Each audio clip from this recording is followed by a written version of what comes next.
Vamos nos colocar de pé para nós iniciarmos esse culto. Vamos adorar o nome do Senhor nessa manhã, manhã de ceia, quando relembramos o sacrifício de Jesus, seu amor demonstrado por nós ali na cruz. Graças a Deus por esse tão grande amor. Perto está o Senhor dos que têm o coração quebrantado e salva os contritos de espírito. Os olhos do Senhor estão sobre os justos e os seus ouvidos atentos ao seu clamor. Que passagem maravilhosa. Primeiro, o Senhor está perto. Deus conosco, Emmanuel, presente, socorro, presente na hora da angústia. Nunca falta. Está caminhando conosco o tempo inteiro. Segundo, os olhos do Senhor estão sobre nós. O tempo inteiro Ele está cuidando, Ele está vendo aquilo que acontece conosco e os seus ouvidos estão atentos aos nossos clamores, à nossa petição, às nossas orações. Isso, irmãos, é maravilhoso demais. Saber que temos um Deus conosco, um Deus que nos vê, um Deus que provê na nossa necessidade. Não estamos sozinhos ou desamparados. Nós temos essa presença maravilhosa nas nossas vidas. É a promessa do Senhor de que estaria conosco todos os dias até a consumação dos séculos. Vamos orar. Senhor, te louvamos por essa manhã na tua casa, por cada irmão que o Senhor trouxe aqui, por essa oportunidade que temos de prestar esse culto em adoração ao teu santo nome, pela gratidão que trazemos, Senhor, aqui em nossos corações. Nós queremos colocar tudo no teu altar nessa manhã, Senhor. Queremos te agradecer pelos livramentos, pela tua fidelidade em prover aquilo que nós precisamos, pelo teu grande amor demonstrado por nós na cruz do Calvário. Muito obrigada, Senhor, porque as tuas promessas, elas se cumprem nas nossas vidas, porque o Senhor se revela a nós a cada dia, porque podemos te conhecer cada vez mais. Que o Senhor nos ajude nessa busca que temos, Senhor, constante de fazer a tua vontade, de ouvir a tua voz, de sermos transformados pelo poder da tua palavra. Ajuda-nos, Senhor, nesse desafio tão grande, de viver neste mundo e de fazer a diferença no nosso meio. Que a nossa esperança esteja no Senhor, que nós possamos a cada dia, Senhor, ouvir a tua voz. Fala aos nossos corações nessa manhã e recebe o nosso culto. Em nome de Jesus nós oramos. Amém. Vamos louvar ao Senhor?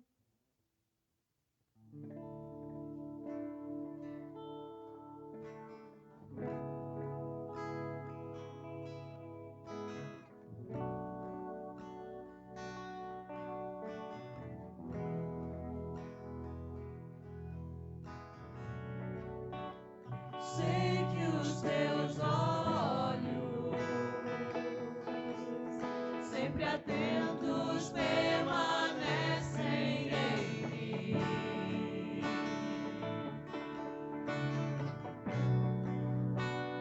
E os teus ouvidos estão sensíveis para ouvir meu clamor. Você crê que a palavra do Senhor pode se cumprir na sua vida?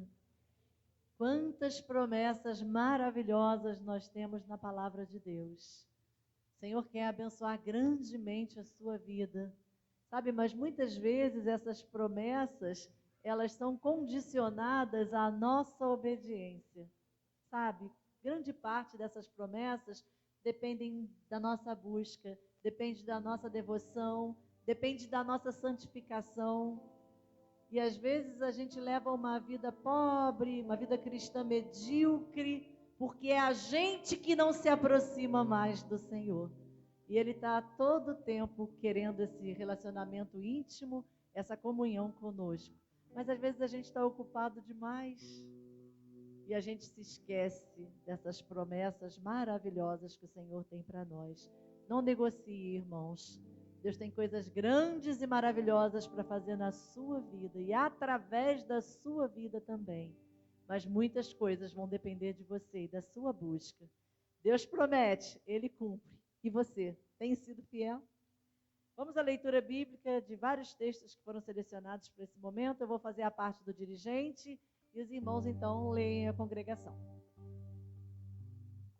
Pode colocar, Rafael. Porque Deus amou o mundo de tal maneira que deu o seu Filho unigênito, para que todo aquele que nele crê não pereça, mas tenha vida eterna.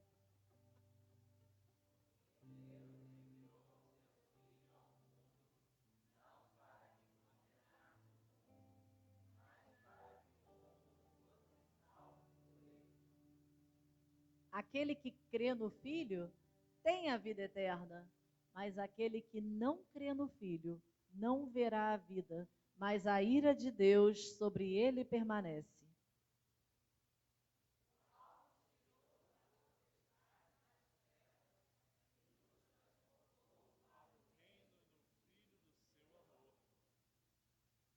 Porque foste morto, e com teu sangue compraste para Deus homens de toda tribo e língua e povo e nação, todos. Desde o nascimento do sol até o ocaso, seja louvado o nome do Senhor. Seja louvado o nome do Senhor, porque a iniciativa da salvação, do perdão dos pecados, é dele. Ele amou o mundo de tal maneira que deu seu único filho. E ele enviou seu filho ao mundo não para que condenasse. Hoje falávamos sobre isso ali na classe. Deus não quer condenar ninguém, pelo contrário, ele quer dar oportunidades e ele quer salvar. E ele abriu esse caminho que é Jesus para que nós pudéssemos ter acesso. E aquele que crê no Filho tem a vida eterna. Mas aquele que não crê é a própria pessoa que rejeita. E essa pessoa não verá a vida, como nós lemos aqui. Mas glória a Deus, porque esse grande amor do Senhor nos alcançou. Me alcançou, alcançou a você também. E Ele quer transformar cada vez mais a sua vida, para que você frutifique, para que você guarde os seus ensinamentos, para que você honre esse pacto de amor, essa nova aliança que Deus fez conosco no sangue de Cristo. Como nós vamos celebrar aqui nessa manhã, a ceia do Senhor, é a aliança de Deus com os homens, feita através do sangue de Jesus. Vamos honrar, irmão, esse preço tão grande que o Senhor pagou por nós. É um Deus de aliança, um Deus de promessa, como nós cantamos, e um Deus que cuida de nós. Vamos continuar louvando ao Senhor? Deus de pactos, que guarda as suas promessas, que cumpre sua palavra e guias meu destino. Deus de pactos, confio em tuas promessas, descanso em tua palavra, por tua graça estou aqui.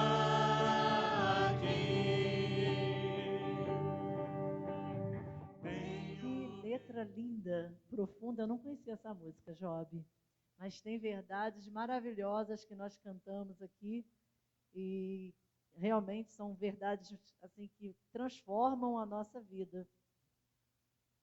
Ao ver tua santidade estou maravilhado, ante a ti e teu amor. Nunca mais serei igual ao sair deste santíssimo lugar.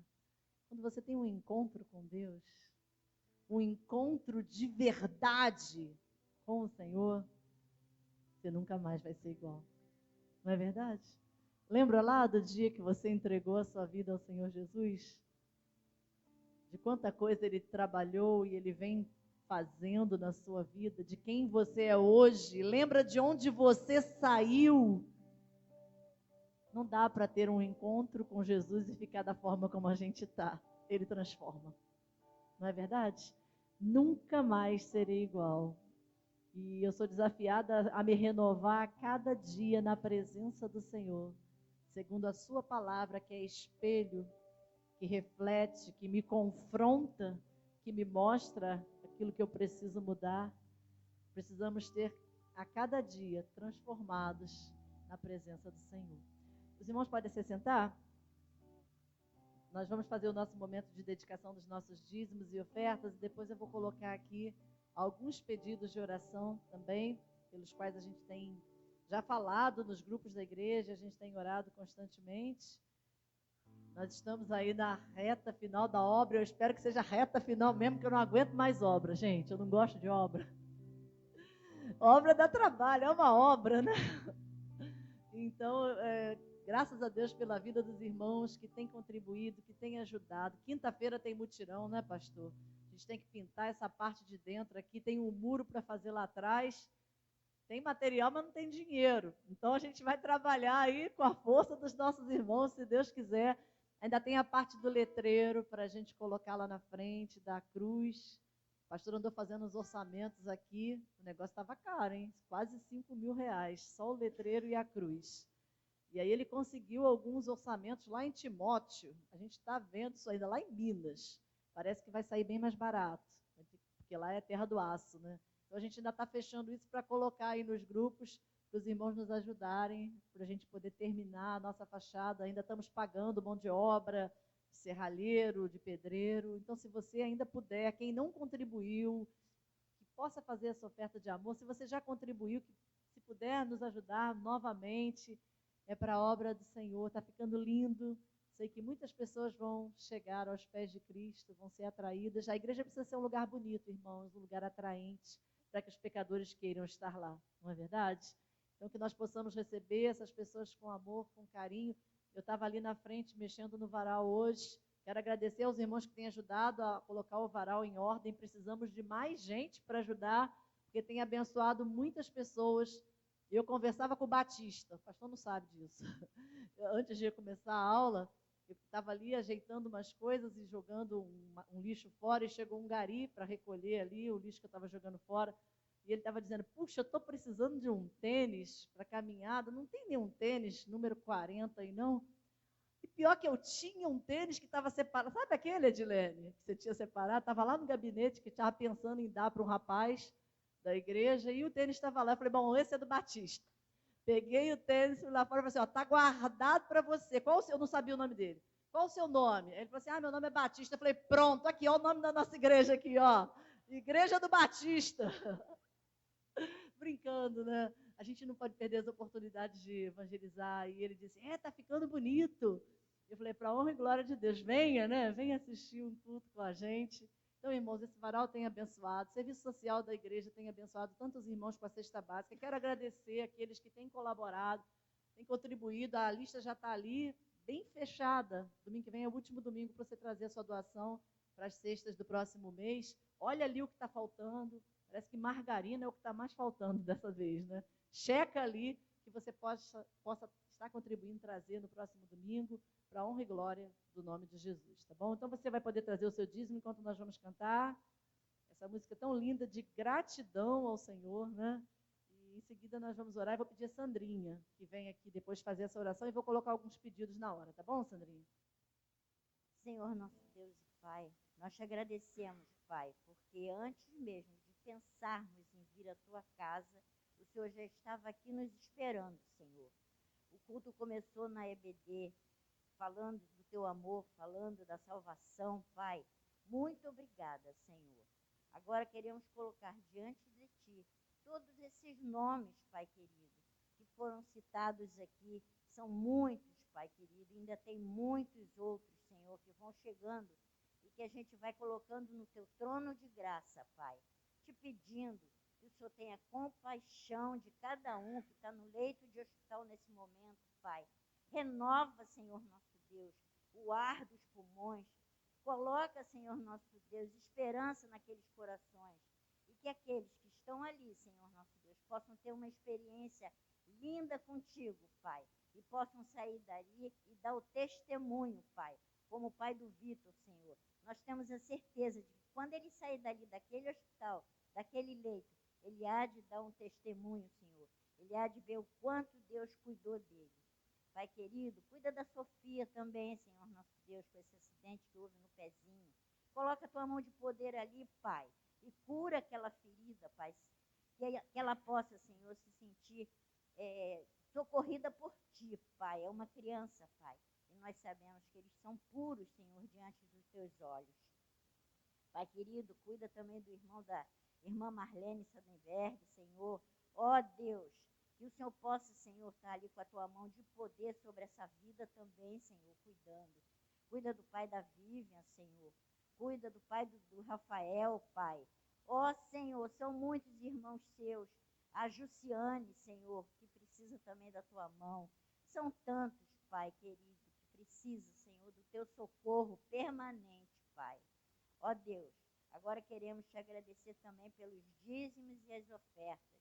Obrigada, Senhor, por quem pôde contribuir financeiramente. E obrigado pelas mãos abençoadas que contribuem com seu esforço físico, Pai, na tua obra. Muito obrigado. Coloca amor no coração dos teus servos, Senhor, para que possam vir à tua casa, trabalhar com amor, trabalhar com alegria, servir com excelência que só o Senhor merece. Muito obrigado por tudo. Obrigado por esse culto que nós estamos prestando a Ti e que Tu possa, Senhor, a cada dia estar nos fazendo pessoas melhores para que não venhamos, Senhor nosso Deus, pecar contra Ti. Muito obrigado por tudo, Senhor. Nós oramos e Te agradecemos. Em nome de Jesus. Amém.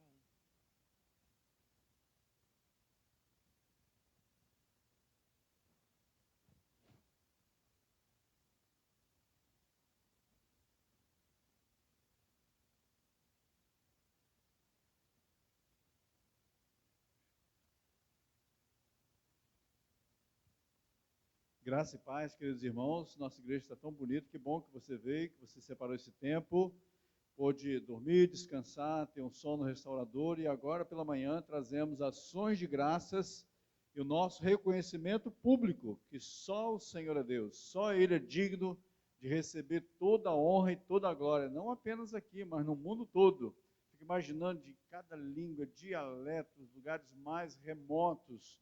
E ali o nome de Jesus está sendo engrandecido, está sendo exaltado, é maravilhoso. É a igreja do Senhor Jesus em adoração, e nós fazemos parte disso. Então, bem-vindos aqui nesta manhã. Nós queremos, na data de hoje, falar sobre renovação da aliança, renovando a aliança, né? Nós estamos diante de uma mesa, onde vamos celebrar ao final do culto, na parte final, a nossa ceia, a ceia do Senhor. Eu estou vendo aqui que eu não conhecia essa toalha tão linda, né? Sandra caprichou nessa decoração.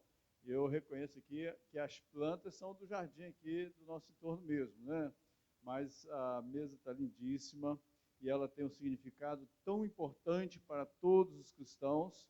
Nós vamos estar falando sobre isso também. É importante, né, ter essa consciência. E no dia a dia a gente está lidando com isso com seriedade, com compromisso, e sendo assim renovado diante do Senhor e do pacto, né, do compromisso que nós temos com Ele. Eu também vou anunciar aqui que os irmãos, e pedir que os irmãos orem. Nós temos alguns irmãos sendo preparados para o batismo, né? Então, se alguém frequenta a igreja, não é batizado, você quer, né, que é o irmão mais velho, você, né? Então chega nesse irmão mais novo e fala assim: você gostaria de fazer um estudo bíblico? Se preparar, conhecer mais sobre a palavra de Deus, se preparar adequadamente para o batismo? Então, se houver algum caso, encaminhe para a Mônica, para mim. A Mônica está na classe ali de batismo, mas eu também estou fazendo estudo doméstico em casa com uma pessoa que vai ser batizada, né? Então, nós vamos ter possivelmente 2 batismos com poucas pessoas neste ano. Vamos ter no dia, creio que é 13 de junho, a nossa assembleia aqui, e tomada a profissão de fé, e assim, mais na parte final, em outubro, vamos ter outro batismo, se Deus quiser, com mais 3 ou 4 pessoas. Então, orem por isso, irmãos, porque, na verdade, é um mandamento, uma ordenança do Senhor para nós, que nós pudéssemos discipular, pregar o Evangelho, compartilhar a graça salvadora de Jesus, e pudéssemos, então, batizar as pessoas em nome do Pai, do Filho e do Espírito Santo. E também celebrar a ceia do Senhor. São as 2 ordenanças, né, que nós compreendemos, encontramos da parte do Senhor Jesus para nós, deixados aqui no Novo Testamento. Queira, por gentileza, abrir a sua Bíblia no Evangelho de Mateus, no capítulo 26. Vamos então falar sobre esse tema hoje, renovando a aliança.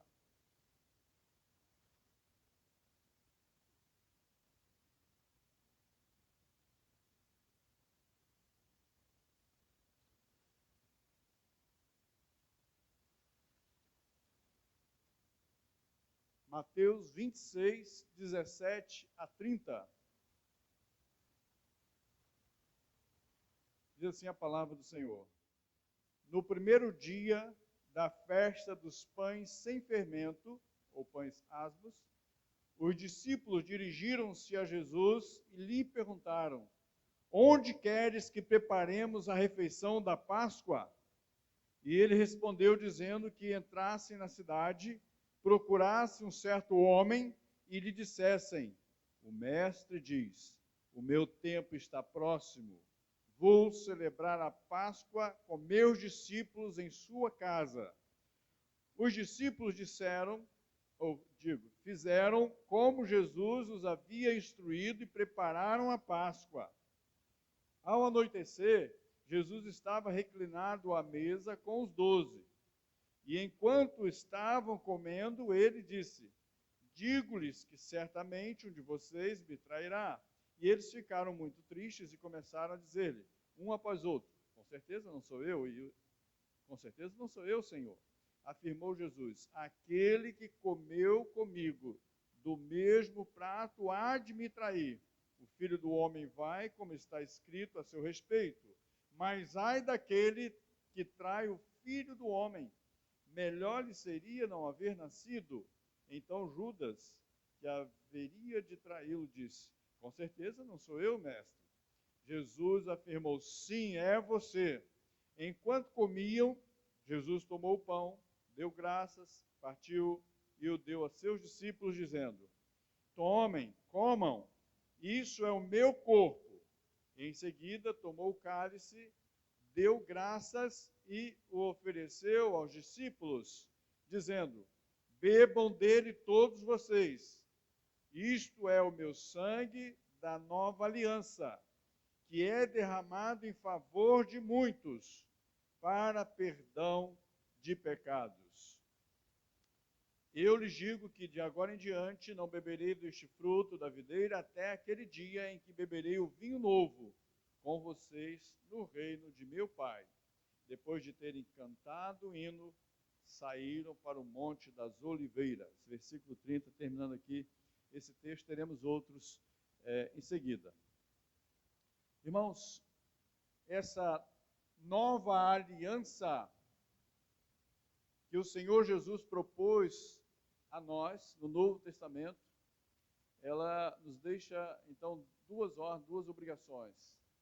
Realmente, a igreja cristã, ela precisa batizar as pessoas e ela precisa celebrar a ceia, e isso fica muito claro nos textos do Novo Testamento, que é em memória, é um memorial, é para nos lembrar, para nos trazer a nossa mente esquecida, né? Nós somos cada vez mais pessoas esquecidas. E não duvidem, hoje, como nunca, a população do mundo todo está mais esquecida pela Covid. A Covid tem uma sequela, né? Tem uma sequência, tem uma sequela, e uma das sequelas é, na memória, o esquecimento. Então, quem sabe se estiver muito esquecido, talvez tenha tido Covid e não soube, né?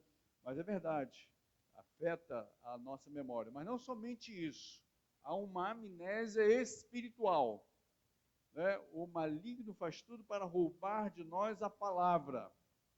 Isso eu já testifiquei quando uma pessoa endemoniada sendo evangelizada por um pastor, e eu cheguei bem na hora, na primeira igreja Batista em Niterói, e eu falei assim, leia aqui que está escrito em 1 João, né?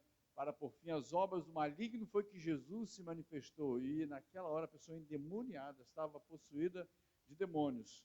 Ela disse assim, eu não sei ler, com aquela voz distorcida, né? Típico muitas vezes de pessoas que estão possuídas por demônios. E ali ficou muito claro para mim que realmente o diabo tem ojeriza da palavra. E Jesus conta uma parábola que diz que Se a semente cai num caminho, na beira do caminho, né, o diabo retira aquela semente, o pássaro vem e come. É a figura do maligno que vem e rouba a palavra. E de outra forma, a palavra é sufocada pelos muitos interesses que nós temos no dia a dia. Então,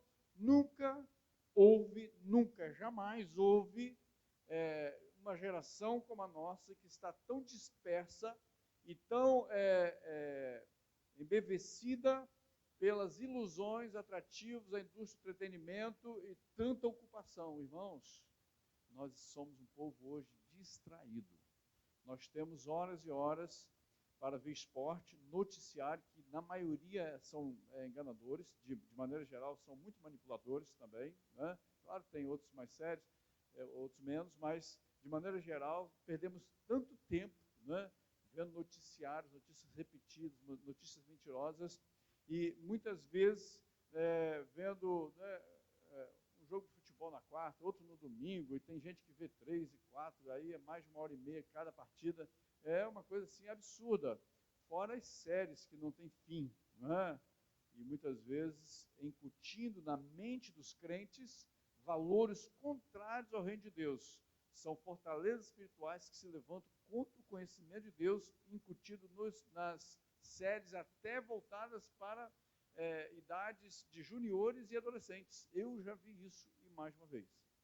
Já percebemos isso. Então, nós vivemos hoje essa amnésia espiritual que vem pela distração exacerbada, quando nós estamos gastando tanto tempo com tantas coisas e renegando ou negligenciando aquilo que é importante, que é central, que não pode faltar na vida de um crente, que é o tempo de meditação, que é o tempo de oração, que é o tempo de nós praticarmos as disciplinas espirituais. Poderíamos fazer um teste facilmente aqui no meio do culto, falar assim: irmãos, vamos meditar durante 10 minutos agora. O que aconteceria, jovem? 1 minuto. Na sequência, as pessoas já estariam se mexendo, impacientes, porque nós estamos programados para fazer ou para assistir e não conseguimos, né, nos compenetrar e pensar. Não conseguimos refletir. É difícil, é desafiador. Tente isso em casa, né?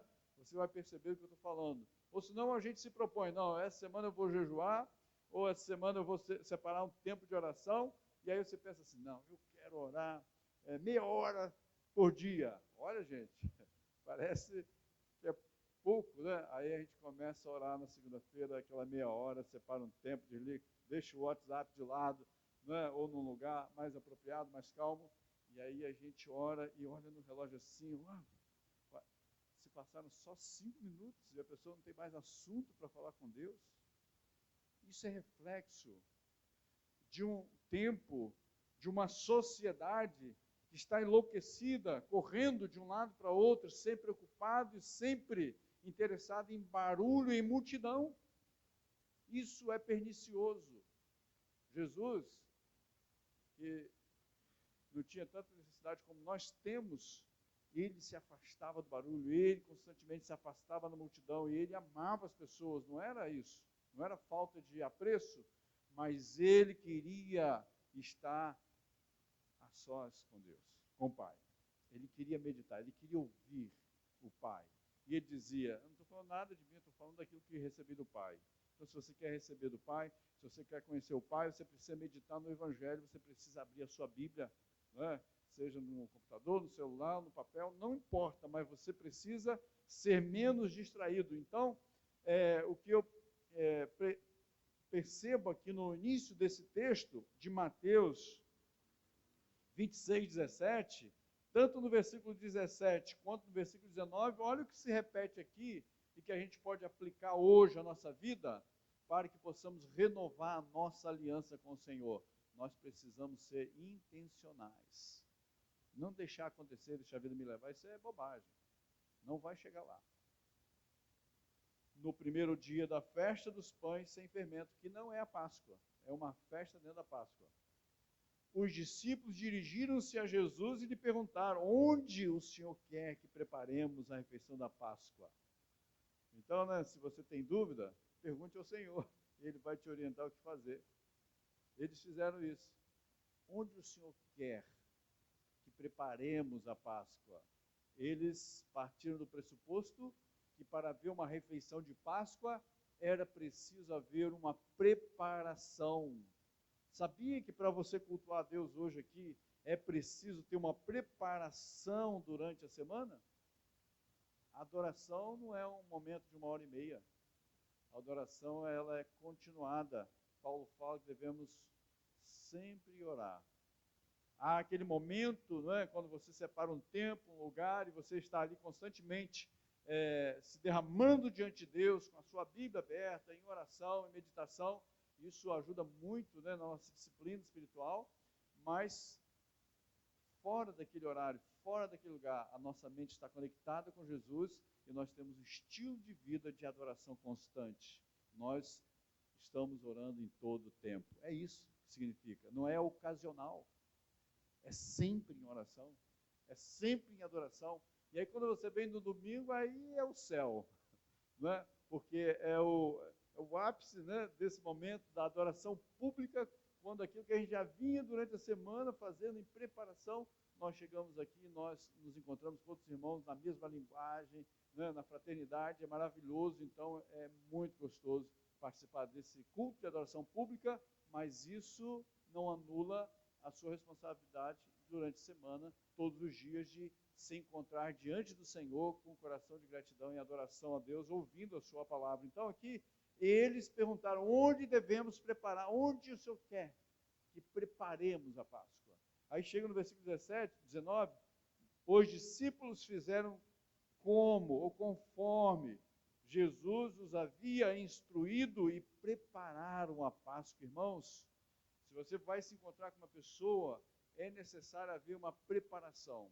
Se você faz um estudo bíblico com alguém, se você pega esse estudo antes e lê o texto e se prepara, a pessoa, ao receber a orientação, o estudo, ela vai perceber, né, o meu discipulador aqui, ele se preparou, ele se importou, ele se lembrou que nós tínhamos um encontro. Ele se preocupou com isso. Ele valorizou esse momento. As pessoas percebem. Então, nós precisamos nos preparar. Se alguém vai se encontrar com a noiva, com a esposa, né, tem que passar uma maquiagem, tem que tomar banho, tem que passar um perfume, tem que ter uma roupa aciada. Então, essa preparação é um ritual importante para que o outro, em percebendo, seja valorizado, se sinta amada. Não é? Então, irmãos, não façam de qualquer maneira. Até falam que o casamento não é algo que acontece de qualquer maneira em qualquer lugar. É preciso ter toda uma preparação. Não é? E mesmo assim é desafiador. Imagina aqueles descuidados, não é? Que enquanto uma pessoa e logo em seguida já está casando, não é? E a probabilidade é muito maior de não dar certo, com certeza.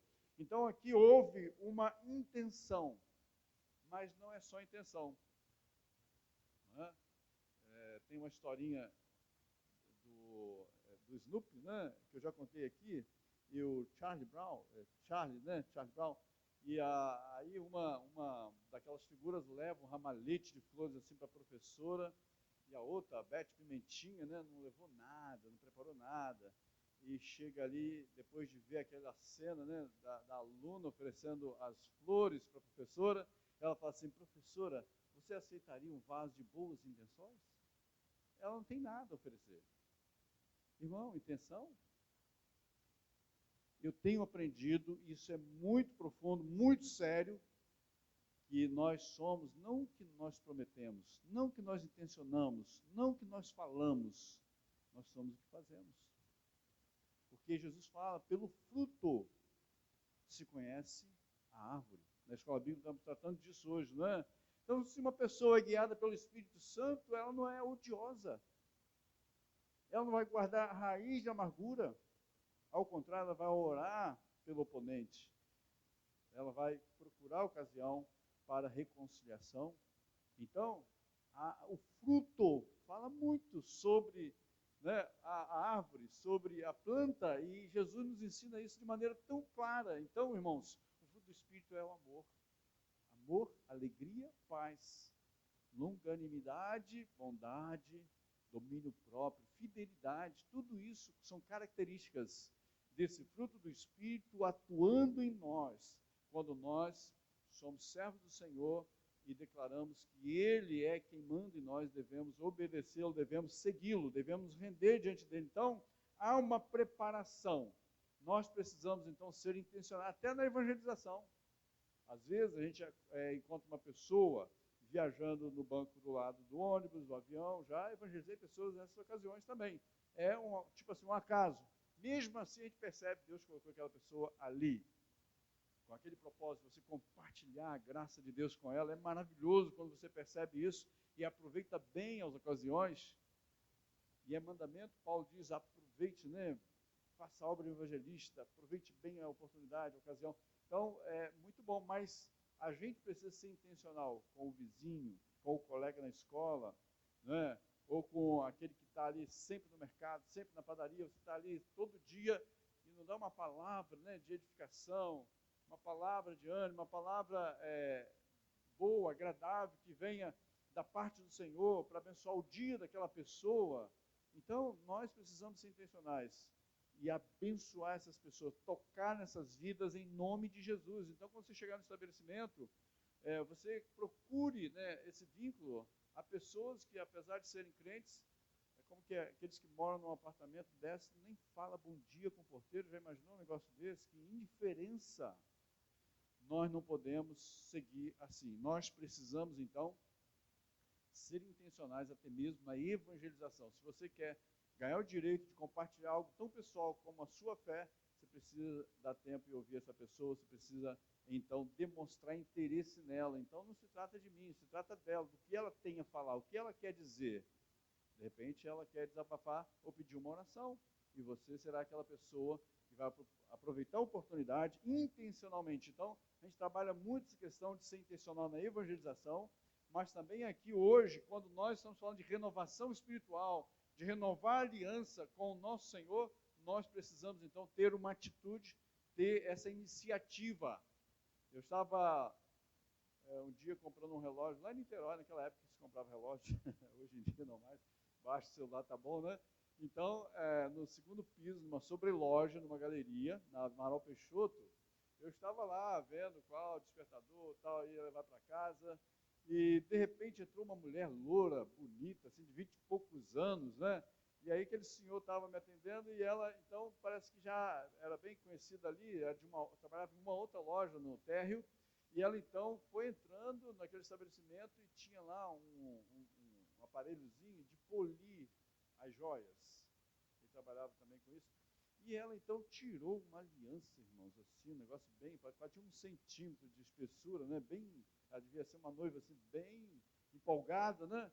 E ela começou a girar aquele motorzinho lá e começou a polir aquela aliança. Eu achei interessante, né? Porque a aliança devia ser nova, porque ela era noiva, não era casada.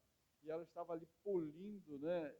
E eu acho que é uma figura bacana de se ver, porque no casamento, nas amizades, a gente precisa também, de quando em quando, a gente precisa parar e polir, né? Aprendi uma vez que você passa batom na aliança, né? E depois com papel higiênico você tira aquele batom assim, ela fica brilhando, né? Funciona entre outros produtos, pode usar produtos mais apropriados também, não é? Mas para quê? Para dar aquele brilho, aquele polimento, aquela renovada, mas assim é no vínculo com as pessoas, seja uma amizade, ou seja um noivado, ou seja um casamento, nós também nos interessamos em renovar essa aliança. E essa joia, ela vai simbolizar um compromisso. Veja quando Jesus ele faz o seu primeiro milagre, ele vai nas bodas em Caná, na Galileia. Se você parar para reparar, bodas nada mais é do que compromisso. E quando a gente está falando de aliança, a gente está falando de compromisso. E nesta manhã, nós convidamos a cada um aqui para que possamos estar diante do Senhor, trazendo assim na nossa memória a importância, o cuidado de nós estarmos renovando com o Senhor a nossa vida espiritual. Se não vai fazer uma nova aliança, você já aceitou a proposta de Jesus para você. E ele vai explicar isso aqui mais no final desse texto. Mas, em primeiro lugar, eu quero, eu desejo, eu tenho a intenção de estar todos os dias recebendo da parte do Senhor as misericórdias, né, que a cada manhã se renovam sobre nós.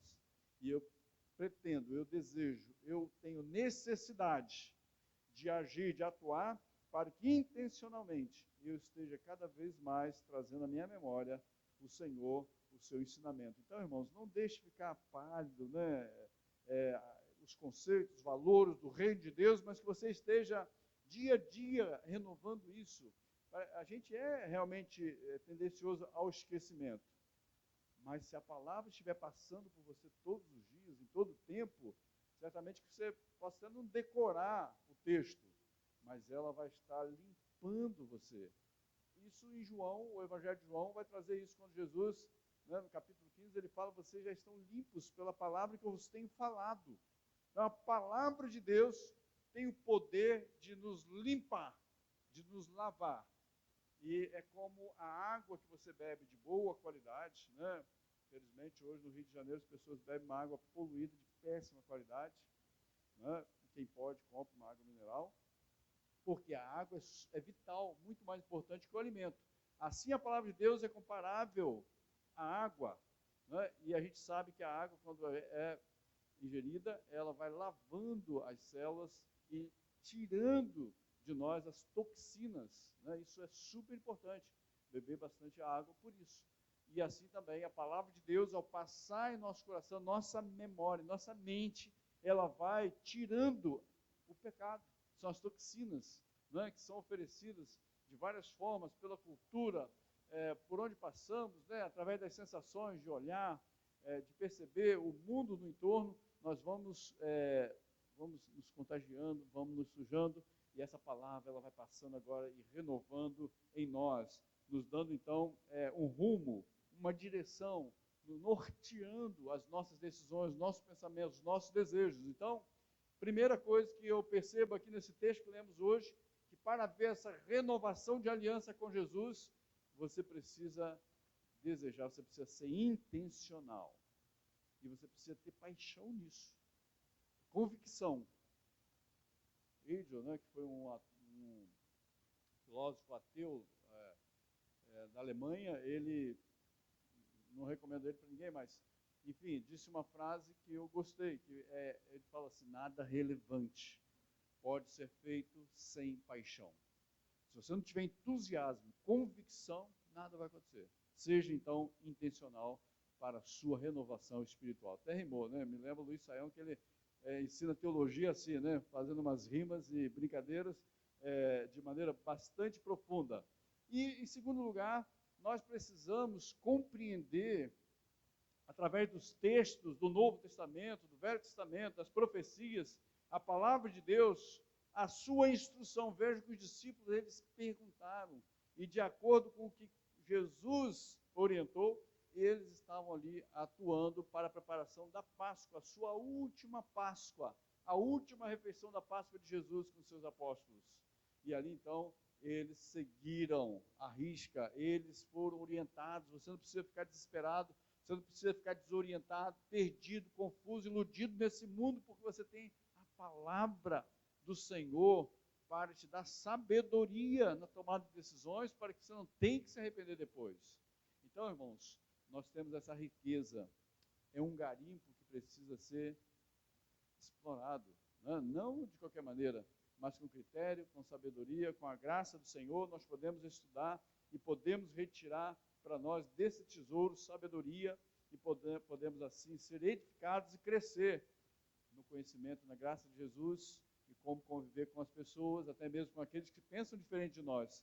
Segunda coisa de Mateus 26, 17 a 30, que eu percebo lá no finalzinho, é que o Senhor Jesus, ele está explicando que ao participar deste cerimonial, em memória dele, nós estamos agora aceitando, reafirmando o pacto que ele propôs a cada um de nós, nessa nova aliança descrita ou profetizada por Jeremias no capítulo 31 e ratificada, né, confirmada agora em Hebreus, no capítulo 8.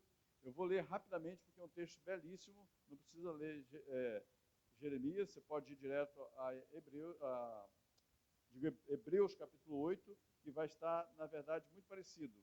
Hebreus 8, versículo 6, diz assim: agora, porém, o ministério que Jesus recebeu é superior ao deles, assim como também a aliança da qual ele é mediador é superior à antiga, sendo baseada em promessas superiores. Pois se aquela primeira aliança fosse perfeita, não seria necessária procurar lugar para outra.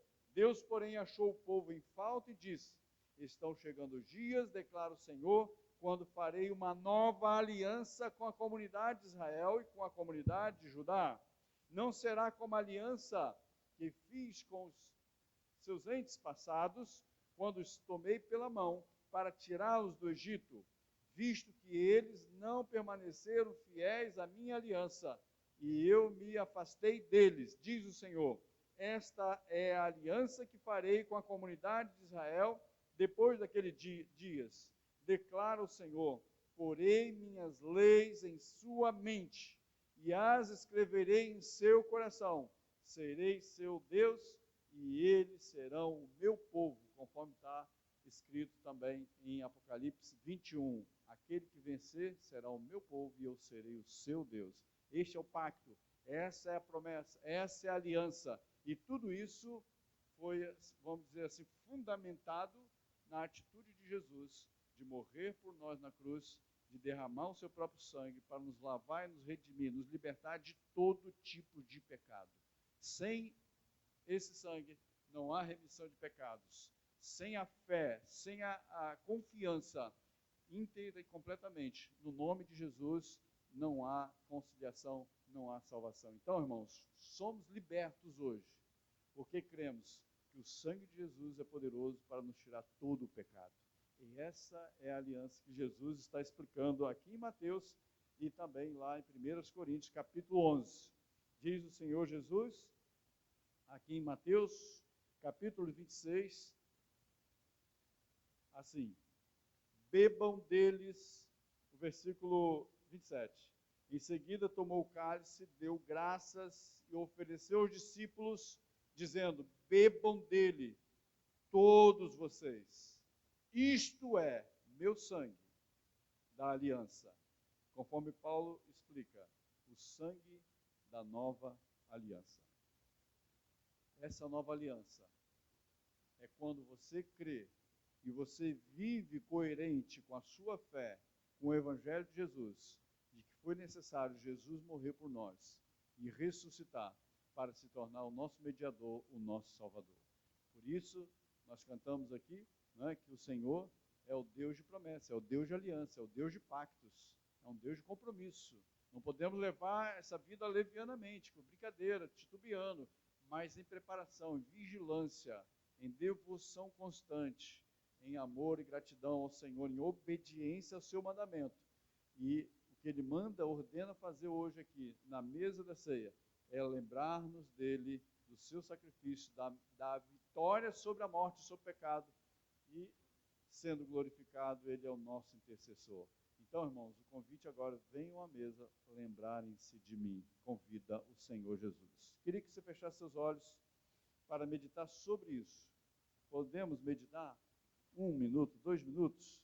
E aí, então, nós vamos, logo em seguida, distribuir os elementos da ceia para aqueles que estão preparados. O apóstolo Paulo diz que se alguém não está preparado, não deve participar. É um momento de reflexão, de humildade, de arrependimento, de confissão de pecados.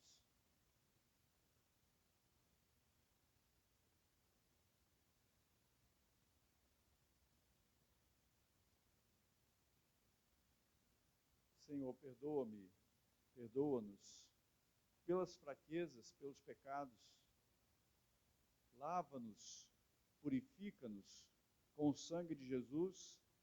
Tira de nós toda injustiça, tudo que falamos, toda negligência, o egoísmo. tira de nós aquilo que não te agrada e lava-nos, purifica-nos com o sangue de Jesus. Senhor, nos cubra e repreenda Satanás, os demônios, para longe de nós, para longe dos nossos filhos, para longe da nossa família. Que sejam libertos do pecado, das trevas, das ilusões deste mundo. Que o Senhor nos livre de cair em tentação, nos guarde do mal. Porque do Senhor é o reino, o poder, a glória, para sempre. Amém.